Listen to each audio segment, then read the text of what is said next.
Bonjour amis de l'histoire antique, je vais vous parler aujourd'hui des origines des Grecs et je vais revenir notamment sur les périodes qui ont vu les migrations des peuples qu'on appellera aussi Hellènes, thème qui est l'objet de mythes et de légendes propices à diverses interprétations, parfois assez tendancieuses, sachant, il est vrai, que les sources archéologiques restent très minces au sujet des origines des Hellènes.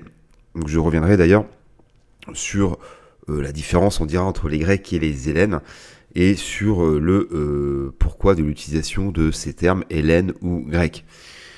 Donc voir que la recherche actuelle s'intéresse de moins en moins en fait aux origines des Grecs, qui restent assez obscures, sachant qu'elle date de la proto-histoire. On est là à peu près vers 2000 avant notre ère, et ces migrations restent assez difficiles à prouver et à dater, étant donné donc le manque de preuves archéologiques.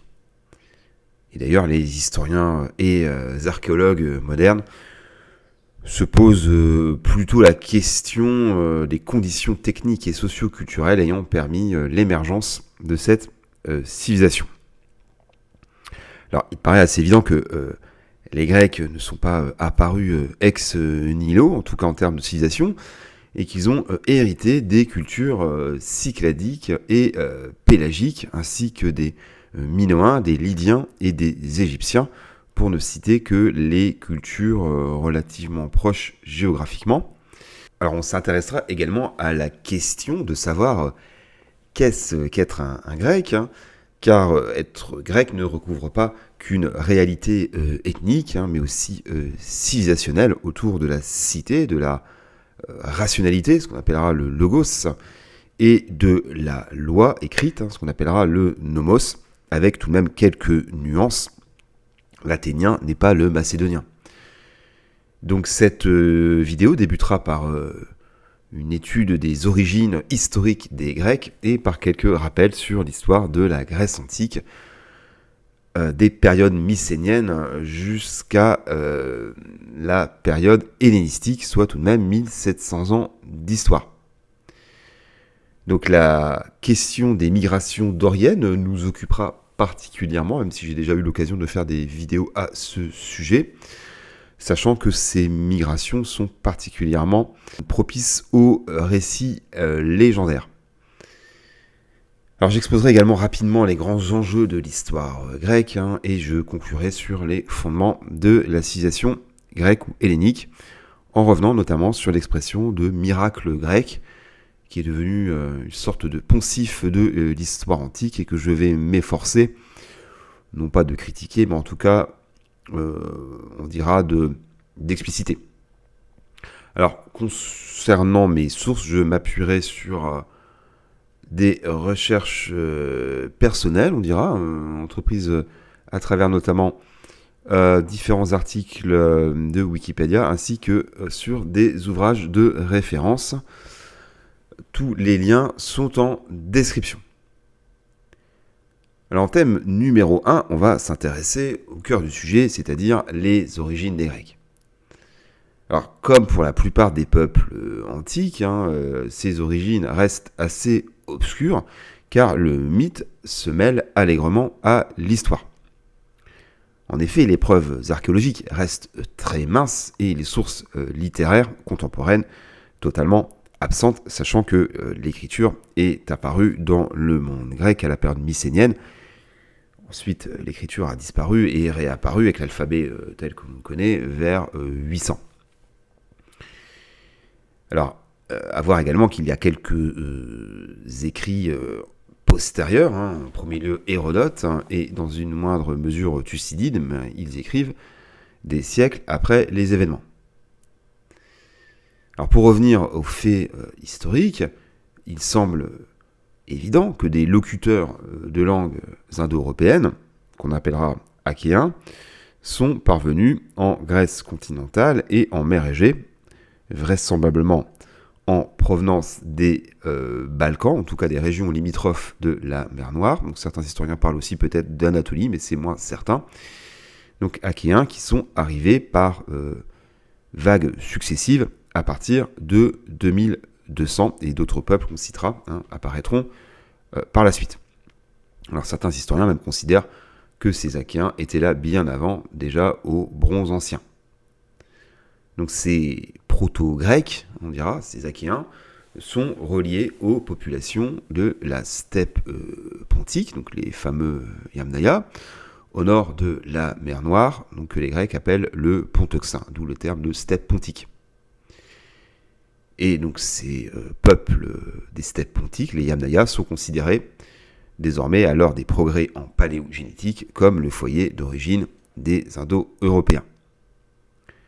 Alors ces proto-grecs possèdent des caractères aristocratiques et guerriers qui leur ont permis de s'imposer face aux populations autochtones, qui elles sont rattachées aux civilisations égéennes du Bronze Ancien, et que par tradition on appelle les pélages. Je vous renvoie d'ailleurs à d'autres vidéos que j'ai pu faire à ce sujet, on reviendra rapidement sur les pélages. Et donc les proto-grecs ou achéens amènent avec eux des agriculteurs et des pasteurs, ainsi que des métallurgistes, dont les techniques sont rattachées à celles connues alors en Europe centrale. Et donc ces proto-grecs vont se mêler à des populations indigènes, qui parlent alors des langues encore inconnues, en tout cas il n'y a pas de trace écrite, peut-être d'origine anatolienne, en tout cas non indo-européenne. Alors une tradition portée par Homère et Hérodote notamment évoque, on l'a dit, donc des pélages, mais leur existence en tant que groupe distinct n'est pas attestée. On pourrait considérer que ce terme est en fait un terme générique pour évoquer les populations pré-helléniques. Alors il est vrai qu'une culture relativement avancée était déjà développée à l'âge du Bronze Ancien en Grèce, comme en témoignent les murs cyclopéens, les rites funéraires et l'habileté de ces marins. Une civilisation donc, qui s'est développée à partir de 3000 durant la période archéologique dite de l'Helladique ancien. Alors cette culture possède des liens évidents avec l'Anatolie, et elle est ni sémitique ni indo-européenne, donc on les appelle les Asianiques. Donc les Asianiques, c'est un terme pour désigner des populations antiques ni sémitiques ni indo-européennes, comme les Sumériens d'ailleurs. Mais certains historiens considèrent que ces pélages sont en fait des proto-indo-européens, sachant que donc les Indo-Européens seraient déjà arrivés vers 3000 dans ces contrées. Alors l'influence de ces populations pré-helléniques est notable, comme en témoigne la toponymie, les emprunts linguistiques et l'adoption de divinités liées à la déesse mère et aux divinités toniennes, donc souterraines. Alors, d'ailleurs, les toponymes en terminaison en entos ou en mnos, donc qui sont très courants en Grèce, seraient liés à ces langues pré-helléniques, donc qu'elles soient d'ailleurs du pélagique, du louvite ou du hittite, donc ces deux dernières langues étant des langues anatoliennes.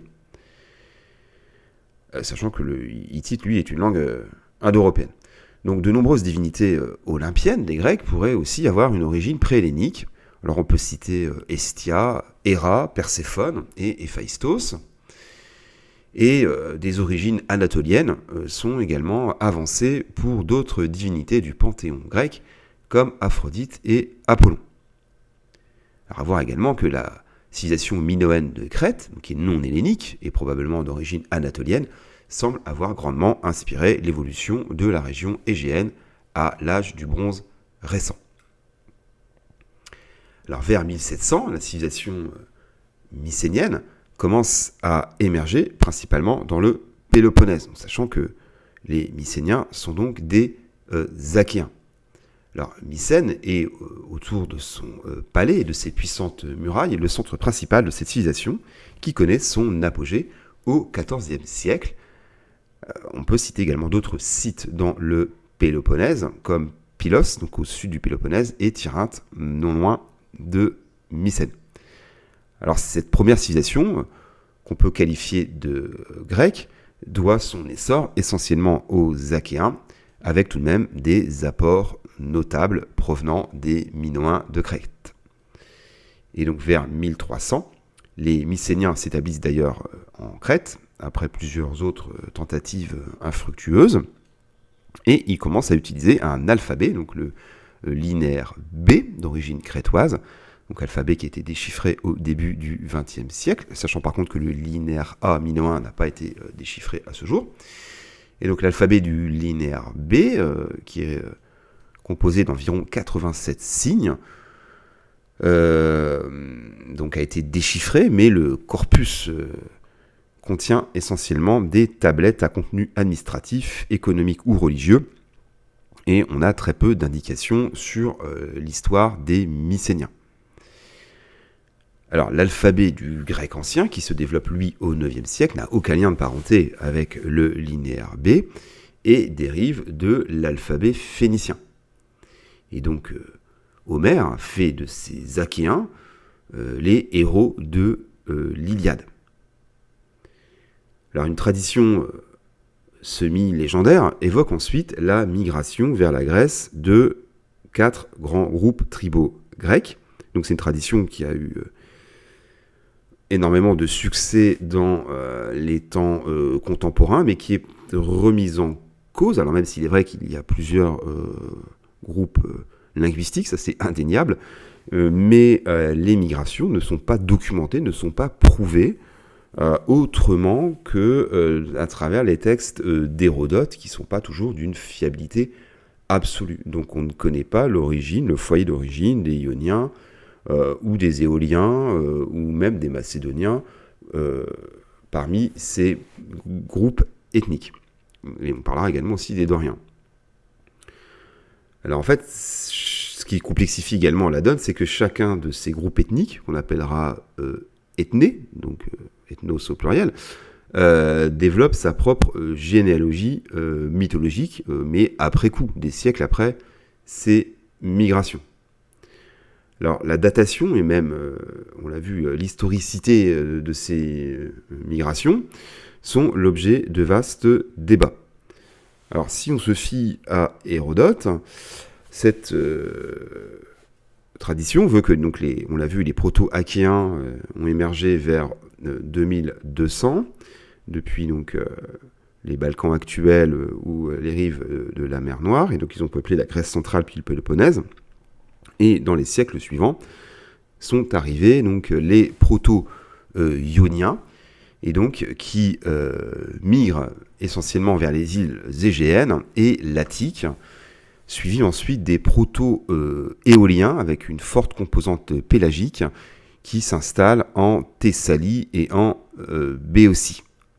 Et ensuite, selon une tradition historique encore plus discutable, les Doriens sont arrivés vers 1100 depuis l'Épire et la Macédoine pour se déplacer principalement vers le Péloponnèse et ensuite la Crète. Alors à voir que parmi les mystérieux peuples de la mer, ayant attaqué notamment l'Égypte à la fin du XIIIe siècle, sont identifiés des Aquèches, qui correspondraient probablement aux Achéens de Grèce continentale.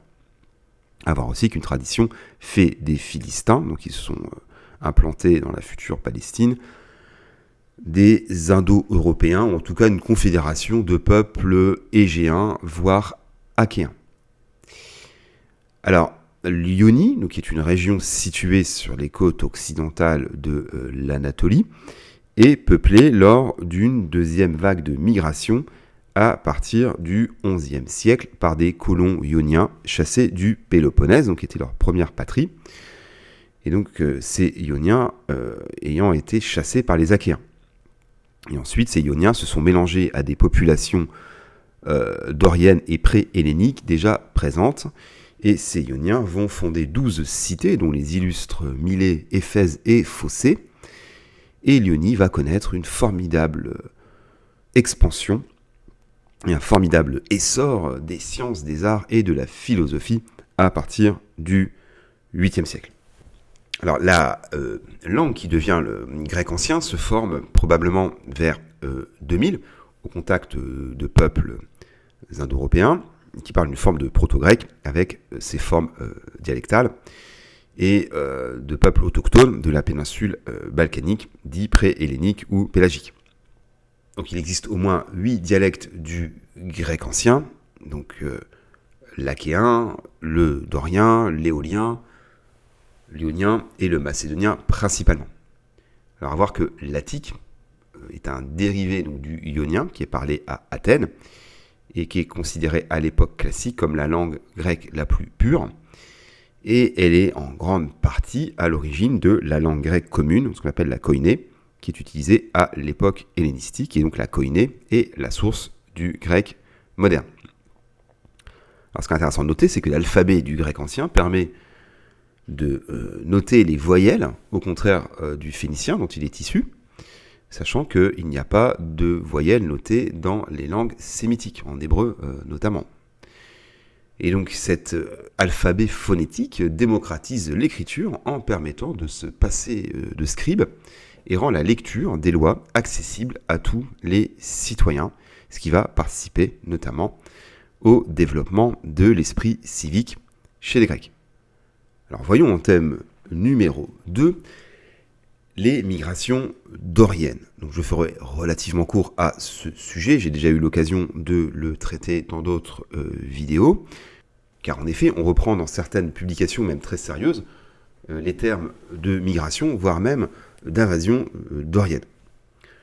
En effet, certains historiens évoquent des invasions massives de guerriers doriens avec leurs lances à pointe de fer et leurs chevaux doriens qui auraient participé à la chute de Mycène et à l'entrée de la Grèce dans une sorte de Moyen-Âge, ce qu'on appelle les temps obscurs. Mais cette vision assez simpliste ne résiste pas à l'absence de preuves archéologiques, alors que la chute de Mycène a été le résultat d'une combinaison de facteurs dans le contexte de l'effondrement des civilisations du bronze ancien, comme c'est aussi le cas pour les Hittites ou la cité d'Ougarit.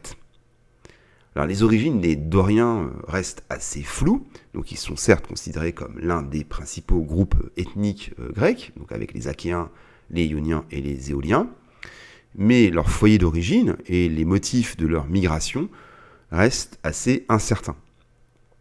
Alors une tradition est de plus en plus remise en cause face à l'absence de preuves archéologiques et à la minceur des sources historiques. Et donc cette tradition estime qu'ils ont migré vers 1200 depuis le nord de la Grèce, donc on dirait l'Épire et la Macédoine, vers le Péloponnèse, puis vers la Crète, ainsi que la Carie, donc au sud de l'Anatolie. Donc ce qui fait des Doriens la dernière vague de peuples helléniques, sachant que la cité dorienne la plus connue est bien sûr Sparte. Alors la période d'apparition des Doriens dans l'histoire marque la transition progressive entre l'âge du bronze tardif et l'âge du fer. Alors les sources antiques, dont Hérodote en premier lieu, fournissent différentes explications quant aux motifs de leur migration, comme des conflits internes, des pressions démographiques ou des invasions d'autres peuples, pensons aux peuples de la mer. Alors, la migration dorienne, on l'a vu, est souvent associée à la fin de la civilisation mycénienne qui s'effondre à la fin du XIIe siècle. Et donc une tradition encore tenace avance l'idée d'une invasion dorienne.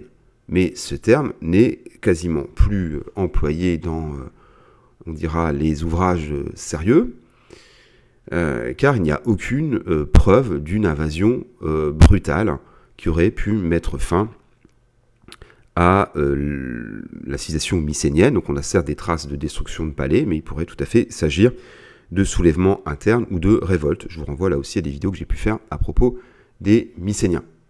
En fait, une hypothèse affirme que les Doriens sont en réalité des peuples préexistants en Grèce continentale et qui se sont en fait révoltés contre les Mycéniens. Donc ils seraient tout de même, on dira, à l'origine de la chute des Mycéniens. Donc ça, c'est pas tout à fait impossible. Par contre, l'idée d'une migration lointaine et extérieure paraît, elle, beaucoup plus tendancieuse. Certains vont même dire que cette transition entre l'âge du bronze et l'âge du fer a été plus pacifique et s'est faite dans un contexte d'assimilation culturelle progressive. D'ailleurs, les fouilles archéologiques effectuées dans le Péloponnèse n'ont pas délivré de preuves solides confirmant une invasion des Doriens. En fait, les découvertes archéologiques ont plutôt révélé des processus d'évolution culturelle assez longs et des contacts prolongés entre différentes populations. Enfin, les études linguistiques suggèrent une certaine continuité entre les dialectes de l'âge du bronze tardif et ceux de l'âge du fer. Il existe en effet beaucoup de similitudes qui paraissent anciennes entre les dialectes doriens et ioniens, ce qui suggère une influence mutuelle qui ne colle pas avec l'idée d'une invasion brutale. Enfin, l'écart chronologique entre ces prétendues invasions doriennes et la fondation vers 950 de Sparte, donc la cité dorienne par excellence, interroge les historiens. En clair, on aurait 3 siècles d'écart entre l'arrivée des Doriens dans le Péloponnèse et la fondation de Sparte, ce qui paraît assez tendancieux. Donc, à voir aussi que les Doriens, ou des populations dites doriennes, ont migré vers la Crète et aussi vers le sud de la Carie, dans le sud-ouest de l'Anatolie, pour former l'hexapole de Doride autour de 6 cités, dont principalement Halicarnasse et Cnide. Alors, quelles que soient leurs origines, les Doriens ont certes laissé une empreinte profonde dans les légendes grecques. Alors, certains récits mythiques associent l'arrivée des Doriens dans le Péloponnèse au retour des Héraclides, donc les descendants d'Héraclès. Alors, les Doriens sont réputés pour leur talent militaire et ils ont grandement influencé la culture guerrière à Sparte. D'ailleurs, certains historiens rattachent l'étymologie de Dorien à Doru, qui signifie la lance en grec. Alors, l'opposition, on dira classique, presque cliché, entre Ioniens et Doriens se cristallise surtout pendant la guerre du Péloponnèse, donc qui oppose Athènes, une cité ionienne, à Sparte, une cité dorienne. Mais cet antagonisme semble en fait exagéré par les anciens, notamment Thucydide, comme par les modernes à leur suite. Les Doriens, donc réputés pour leur caractère guerrier et leur société très encadrée, apparaissent également souvent associés à une origine nordique, voire même boréenne, ce qui est tout de même assez tendancieux. Quant aux Ioniens, eux, ils incarnent une forme de sagesse avec une inclinaison pour la démocratie, comme on peut le voir à Athènes. Et donc, en fait, cette distinction entre Doriens et Ioniens repose d'abord sur les dialectes du grec ancien, et distinguer l'histoire de la fiction dans ces récits reste assez complexe pour les historiens. Alors voyons en thème numéro 3, du Moyen-Âge hellénique à l'essor des cités. Donc de 1200 à 1800 s'étend la période des siècles obscurs, durant laquelle la Grèce connaît une période de déclin et de dépeuplement, attestée donc par notamment la désertification de certains sites urbains. En fait, la Grèce continentale aurait tout de même perdu les 3/4 de sa population, alors que de nouvelles migrations, notamment celle des Ioniens, touchent les côtes occidentales de l'Anatolie. L'usage de l'écriture se perd pendant plusieurs siècles et l'art se simplifie. Alors tout de même, il existe quelques innovations techniques durant cette période, comme dans la céramique, et on voit également tout de même l'usage du fer qui se généralise à partir du 9e siècle, donc qui correspond en fait au premier âge du fer européen. Alors, on assiste aussi à de profondes mutations dans le mode de vie et les usages funéraires, avec une économie davantage pastorale et la généralisation de la crémation des morts. Alors, au cours du 8e siècle, les communautés villageoises de Grèce continentale et égéenne commencent à se regrouper autour d'une citadelle, donc les acropoles, pour former les premières cités. Alors, dans la tradition grecque, la date symbolisant le début du fonctionnement des cités-États correspond aux premiers Jeux olympiques, donc à la date de 776. Et donc cette date marque pour les historiens le début de la période archaïque qui prend fin avec la première guerre médique en 480. Alors le renouveau de la civilisation hellénique commence à la fin du 8e siècle, surtout en Ionie, avec l'essor de la poésie épique, de la philosophie et des mathématiques. On pourrait citer Homère, donc s'il a bel et bien existé, qui serait né en Ionie. À voir également que Thalès est originaire de Milet, que Pythagore est originaire, lui, de Samos, et qu'Héraclite est, lui, originaire d'Éphèse.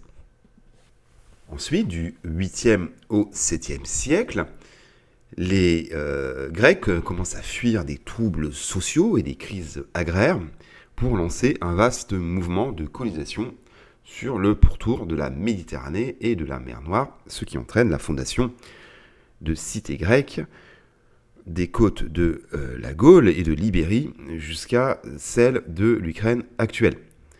Et donc les Grecs ouvrent leur horizon géographique et font la connaissance de peuples barbares autrefois lointains, comme les Celtes, les Ligures, les Italiques, les Carthaginois et les Scythes.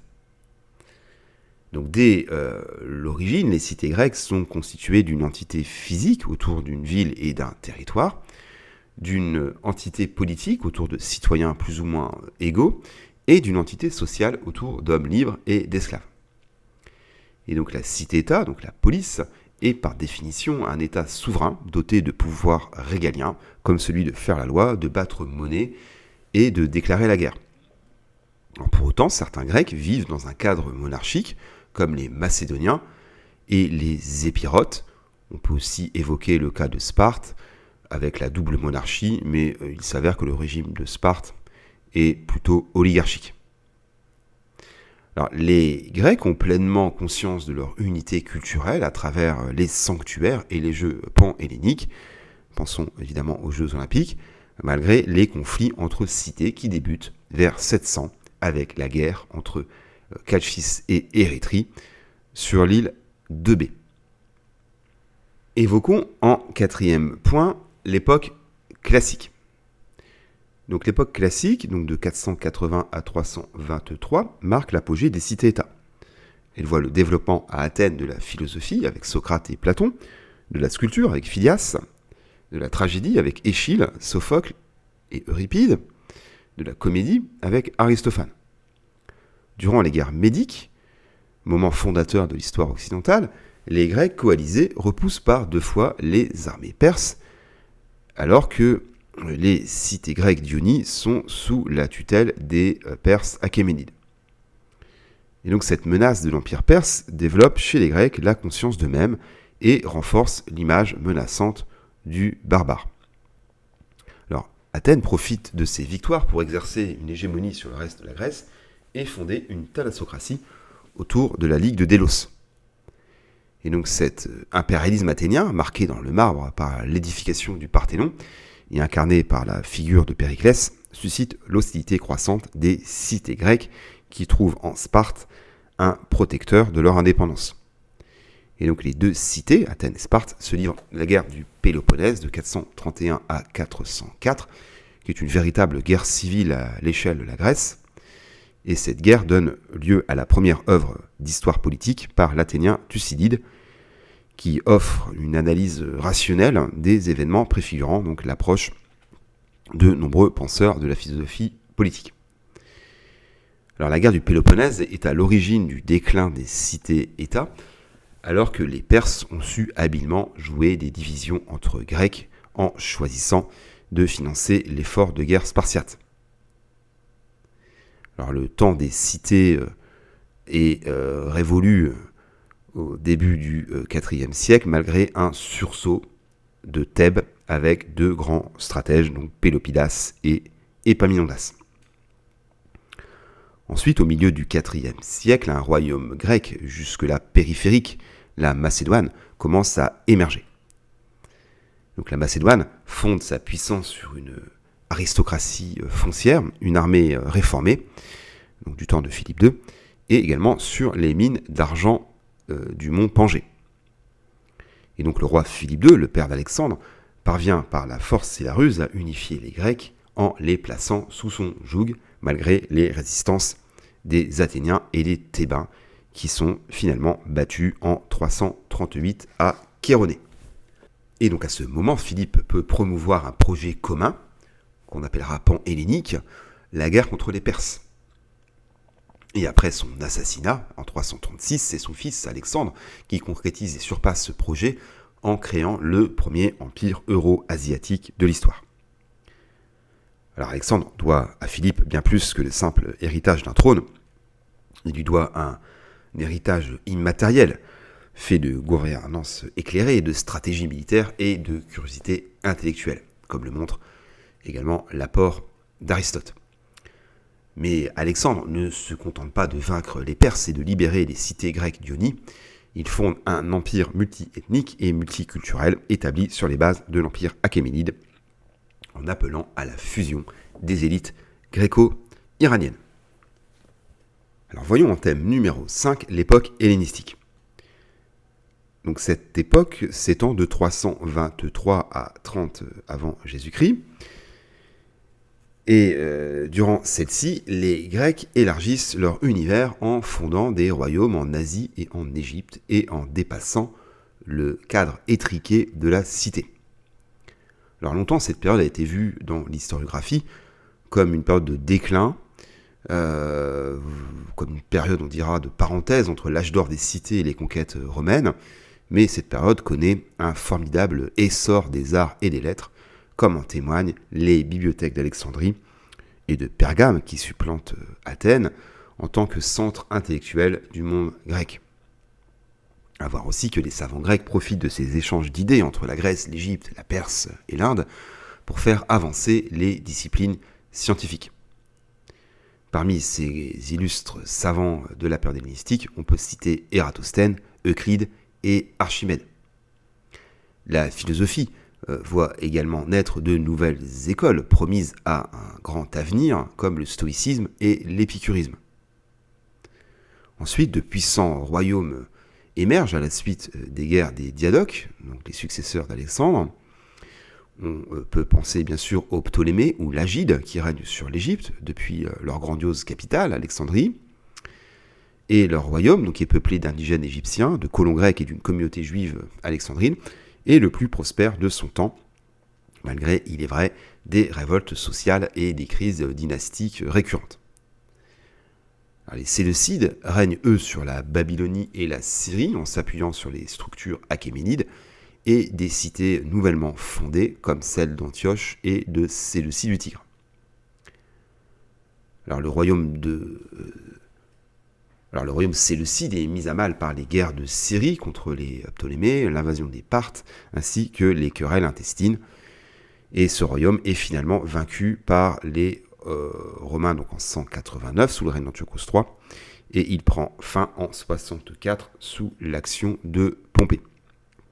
Alors les Antigonines règnent eux sur la Macédoine à partir de 277, et ils parviennent à stabiliser le pays, donc qui a connu des décennies de guerres et de conflits. Alors la Macédoine continue durant la période hellénistique à exercer son hégémonie sur le reste de la Grèce, non sans résistance, avec notamment des guerres contre Sparte. Alors la Macédoine finit par être annexée par les Romains en 168. Enfin, dernier royaume, celui des Attalides, qui règne sur la riche Pergame, ainsi que sur des territoires environnants en Anatolie. Et donc les Attalides sont les alliés traditionnels des Romains face aux Séleucides, et le royaume de Pergame devient une province romaine en 129, après que le dernier roi l'ait légué aux Romains. Et la période hellénistique prend fin en 30 avec la conquête de l'Égypte par Octave, donc face à Cléopâtre, qui achève la domination romaine sur le monde grec. Alors, voyons au thème numéro 6 la question du terme Hélène. Donc dans l'Iliade, la plus ancienne œuvre littéraire de l'histoire occidentale, donc qui est écrite en vers au 8e siècle dans un mélange dionien et d'éolien, Homère ne parle jamais d'Hélène, et encore moins de grec. Donc il parle d'Achéens, donc associés aux Mycéniens, parfois de Danéens, donc les Danéens c'est la première tribu ayant dominé le Péloponnèse. Il parle aussi parfois d'Argiens, donc les habitants d'Argos. Alors l'endonyme Hélène, donc un endonyme c'est on dira le nom d'un peuple, commence à se généraliser au 8e siècle, et il provient d'une modeste tribu installée donc en Phthie, donc au sud de la Thessalie. Alors Homère évoque dans le célèbre catalogue des vaisseaux une flotte réunie par Achille avec des guerriers donc provenant de Phthie et de l'Hélade aux belles femmes. il rajoute, on les appelle Myrmidon, Hélène et Achéens. Et donc il s'agit de la première mention des Hellènes, et c'est pas anodin qu'elle concerne Achille, le héros grec absolu. Alors à voir que dans la mythologie, Hélène, donc attention, masculin, rien à voir avec Hélène de Sparte, est le fils de Callione, voire de Zeus ou de Prométhée, et de Pyrrha. Et il a eu 3 fils de la nymphe Orséis, qui sont à l'origine, donc selon la mythologie, des tribus primitives ayant peuplé la Grèce. Alors, diverses étymologies du mot Hélène sont proposées autour de racines indo-européennes, mais aucune ne fait pleinement l'unanimité. On peut évidemment rejeter d'emblée l'étymologie qui rattache Hélène à Hélène de Sparte. Ce n'est pas du tout le cas. Alors, au IIe siècle après notre ère, le géographe Claude Ptolémée appelle l'Épire la première Hellas. Aristote désigne également l'Épire sous le nom d'ancienne Hellas. Il est donc possible que les Hellènes soient au départ une tribu originaire d'Épire qui a migré vers le sud en Thessalie. Alors l'endonyme Hellème semble avoir été introduit au 8e siècle avec les Jeux Olympiques pour se généraliser au 5e siècle. Et il apparaît écrit pour la première fois, tel que rapporté par Pausanias dans la description de la Grèce, dans une inscription dédiée à la victoire d'Héraclès aux Jeux Pythiques. Donc évidemment, victoire, on dirait mythologie. Alors le texte fait référence à la 48e Olympiade, ce qui permet de dater l'inscription vers 184.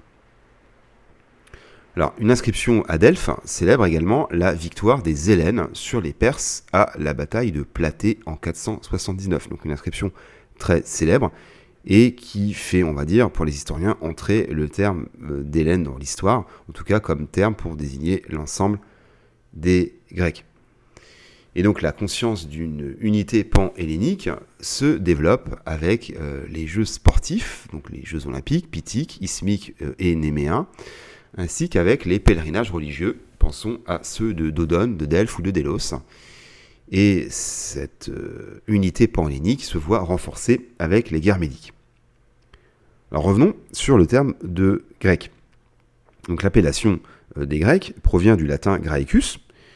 Alors plusieurs étymologies sont là aussi proposées, mais la plus probable se fonde sur les Gréens, donc les habitants de Graea, donc en Béotie, qui sont parmi les premiers à coloniser l'Italie du Sud au 8e siècle avec la fondation de Cume, près de l'actuelle Naples, donc une cité qui est promise un grand avenir. Et d'ailleurs, Homère évoque une cité de Béotie, donc appelée Graea. Et au fil du temps, les populations italiques, dont les Romains, prennent l'habitude d'appeler Graeci tous les Hellènes qu'ils rencontrent. À voir que le territoire donc, occupé par les Hellènes en Italie s'accroît, et il devient dès lors pour les Romains la Magna Graecia, donc la Grande Grèce.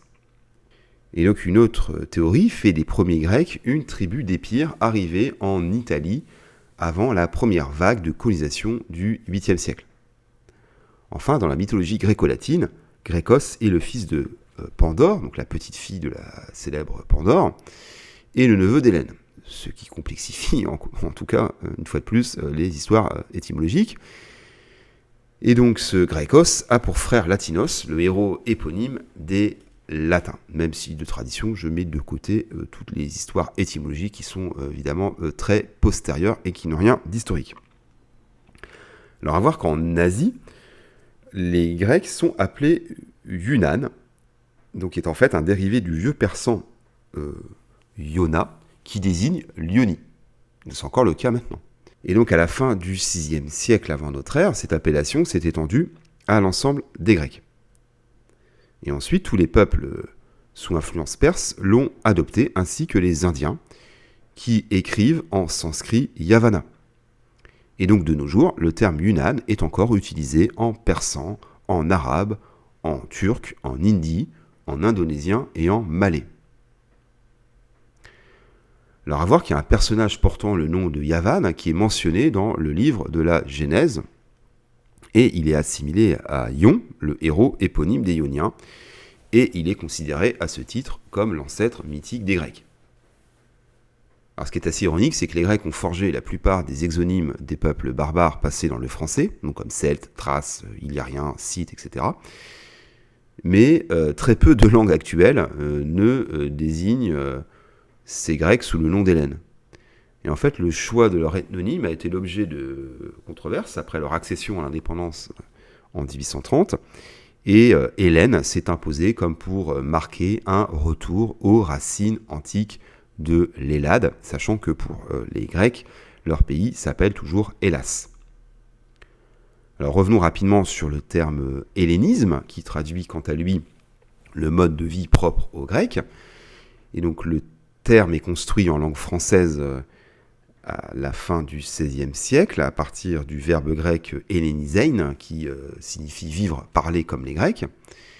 Donc on retrouve d'ailleurs cette même façon de bâtir un verbe à partir du nom d'un peuple dans les termes atticisme, qui signifie parler de manière épurée, dans le terme laconisme, parler de manière brève, et dans le terme de médisme, donc être partisan des Mèdes, donc des Perses. Alors le terme est introduit dans un sens historique et politique, donc je parle de l'hellénisme, par Droysen, dans sa fondamentale Histoire de l'hellénisme, écrite au milieu du XIXe siècle. Alors l'historien prussien, disciple d'Hegel, invente par ailleurs le terme hellénistique pour définir cet espace-temps créé par les conquêtes d'Alexandre. Époque qui voit le grec devenir une langue de communication universelle et un vecteur d'influence culturelle. Et en linguistique, un hellénisme est une tournure spécifique à la langue grecque ou d'origine grecque dans une autre langue. Enfin, le terme hellénisation renvoie à la diffusion et à l'adoption d'éléments de la culture hellénique. Voyons en thème numéro 7, y a-t-il eu un miracle grec ? Expression qui est devenue assez banale, voire même une forme de poncif pour désigner la civilisation grecque, tout du moins son apparition au 8e siècle. Alors, il est vrai que les Grecs incarnent le génie de la pensée, de la philosophie, de la science, de l'architecture et de la poésie. Et au 19e siècle, l'historien et philosophe Ernest Renan a forgé donc l'expression de miracle grec, donc promis à une grande postérité, en le mettant en parallèle, il faut le noter, avec, selon lui, le miracle juif qui a donné naissance à deux religions. Alors beaucoup d'historiens modernes jugent désormais que cette expression est assez dépassée, donc ils avancent que la civilisation grecque n'est pas apparue ex nihilo comme par magie, et qu'elle a bénéficié de multiples influences, allant des Minoens aux Égyptiens, des Pélages aux Lydiens. Et donc il n'y a pas eu de miracle surnaturel, car c'est bien l'alliance du logos, donc la raison, et du nomos, la loi, qui a forgé la civilisation grecque. Alors dans les origines de la pensée grecque, on est là dans les années 1960, Jean-Pierre Vernant, donc éminent helléniste, propose d'analyser la naissance de la rationalité en Grèce au début du VIe siècle. Et donc l'historien insiste sur le fait que c'est un nouveau type d'organisation sociale, la cité, qui a permis au logos de se développer en instaurant l'égale participation des citoyens au pouvoir, avec certes des nuances entre les cités et à l'intérieur de celles-ci. L'inverse n'est pas vrai. La cité n'a pas été construite par la raison grecque. Donc pour Jean-Pierre Vernant, la raison grecque n'est pas apparue par miracle. Et il conclut son ouvrage par cette phrase : « Dans ses limites comme dans ses innovations, la raison grecque est fille de la cité. » Alors on pourrait dire dans ses limites, car ce n'est pas uniquement la cité qui a forgé la mentalité grecque et permis la naissance d'une pensée rationnelle, sachant que les Grecs ont profité de savoirs provenant d'autres civilisations. Et dans ces innovations, car ce sont les Grecs qui ont créé le principe d'égalité entre citoyens et qui ont été les premiers à s'éloigner des mythes pour expliquer le monde de manière rationnelle. C'est donc l'amour de la raison qui fait le grec et le différencie des peuples barbares, même si nous nous garderons de plaquer des pensées modernes sur des peuples aux mœurs si diverses.